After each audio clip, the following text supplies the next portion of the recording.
പ്രതിപക്ഷം എന്ന് പറയുമ്പോൾ UDF മാത്രമല്ല BJP NDAയും പ്രതിപക്ഷമായിട്ട് തന്നെ കണക്കാക്കണം. പ്രതിപക്ഷ പ്രവർത്തനം നടത്തുന്ന കക്ഷിയാണ്.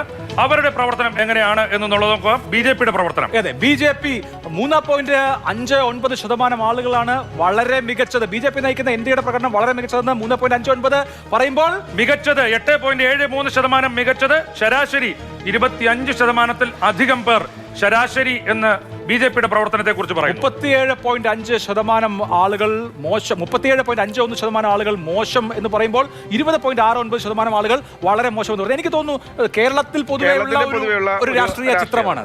നമുക്കറിയാം, മലപ്പുറം എടുത്തു കഴിഞ്ഞാൽ പല മണ്ഡലങ്ങളും 6%, 5% വോട്ടാണ് BJPക്ക് ലഭിക്കുക.